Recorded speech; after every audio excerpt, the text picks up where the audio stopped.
200 కోట్లు తేలైపోతున్నాం ఈ రోజున. పంచాయతీల్లో డబ్బులు లేవు, బ్లీచింగ్ పౌడర్కి డబ్బులు లేవు.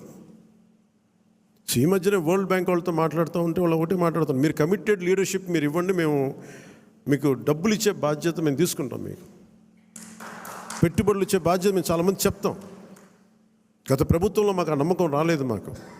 మీరు చాలా కమిటెడ్గా ఉన్నారని మాకు అర్థమవుతూ ఉంది. Asian infrastructure industrial development bank కానీ వరల్డ్ బ్యాంక్ కానీ వీళ్ళందరితో మాట్లాడుతూ ఉంటే నా సైడ్ నుంచే పెద్ద అనుభవం, పరిపాలన అనుభవం లేనివాడిని. అందుకనే చంద్రబాబు గారి అనుభవం చాలా అవసరం రాష్ట్రానికి. నేను మొదటి నుంచి అదే చెప్తున్నాను, ఇప్పుడు అదే చెప్తున్నాను. ఎందుకంటే 4 దశాబ్దాల సుదీర్ఘ అనుభవం, పరిపాలన అనుభవం ఈ రాష్ట్రానికి చాలా కీలకం. సో అలాంటి పరిపాలనా దక్షత ఉన్న వ్యక్తికి నాతో సహా అందరం చేదోడు వాదోడుగా ఉండాలి. ఈ కూటమి